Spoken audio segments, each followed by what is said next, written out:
आप सभी के अंदर विराजमान मेरे परम पिता परमात्मा को मेरा कोटि कोटि नमन।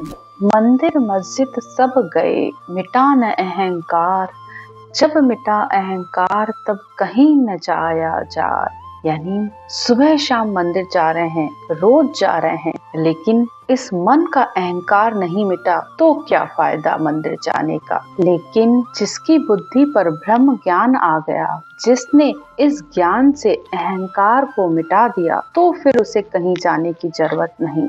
जब परमात्मा ने यह मंदिर रूपी शरीर दिया है, बस इसी में ही परमात्मा के दर्शन हो जाते हैं। मंदिर शब्द में ही उसका अर्थ है मन प्लस दर। मन का मतलब मन और दर का मतलब द्वार यानी दरवाजा। तो जब हम इस मन का दरवाजा खोलेंगे तभी तो परमात्मा से मिल पाएंगे। लेकिन हमने अपने मन के ऊपर हजारों ताले जड़ रखे हैं, ऊपर से इन तालों की चाबियां भी खो देते हैं। और अगर कोई संत इन तालों की चाबी दे भी देता है तो खोलना ही नहीं चाहते। तो इन तालों को ज्ञान से खोलिए तो परमात्मा के दर्शन सहज में ही हो जाएंगे। अरे परमात्मा की रचना तो देखिए, अगर उसने बाहर मंदिर बनाया है तो जरा अपने इस शरीर की तरफ भी देखिए, बिल्कुल मंदिर के जैसा बना हुआ है। देवल माही देवरा निष्दिन बैठा माय। देवल यानी ये शरीर रूपी मंदिर, देवरा यानी परमात्मा जो हमेशा हमारे अंदर विराजमान है। जब आप साधना करते हैं तो जरा अपना पोस्टर देखिए, हमारा सिर मंदिर के गुम्बद जैसा है, नीचे का शरीर मंदिर के आकार जैसा है, जिसके अंदर ये चलता फिरता आत्मदेव विराजमान है। मंदिर के गुम्बद के ऊपर आपने देखा होगा कि एक ध्वजा हमेशा होती है। आप कोसों दूर से ही आपको पता चल जाता है कि यहाँ मंदिर है। बाहरी अर्थ भले ही मंदिर का कि दूर से उसकी पहचान ध्वजा है, लेकिन आप आंतरिक अर्थ समझिए।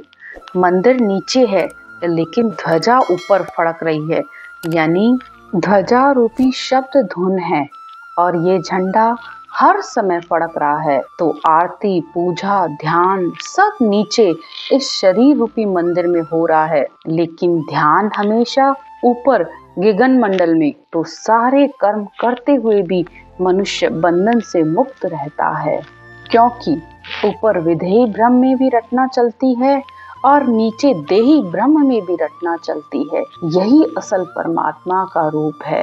हर समय उसके दर्शन आत्मा करती रहती है। और इस शरीर रूपी मंदिर में जब कंठ से रटना होती है तो ब्रह्मांड में सहस्त्र धारा से अनंत धारा तक अमृत की धारा निकलती है। और आत्मा जैसे जैसे इस अमृत में नहाती है तो उसके सारे विकार, अशुभ लक्षण, अशुभ विचार सब खत्म हो जाते हैं। तो बस संतों के ज्ञान को विधि व भेद से धारण करके अपने मन मंदिर के अंदर ही हर समय परमात्मा के दर्शन करिए। जिण पाया घट ही पाया, बाहर फिर जन्म गवाया। तो परमात्मा आज तक जिसको भी मिला है अंदर ही मिला है।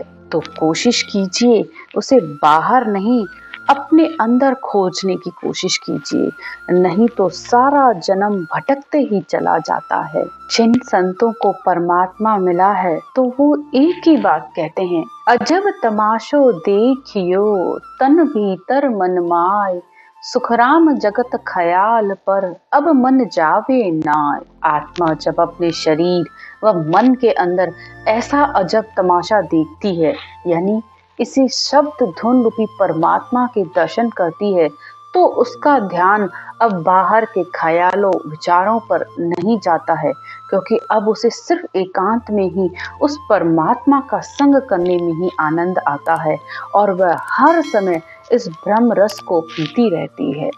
तो आज की चर्चा यहीं तक। राम राम।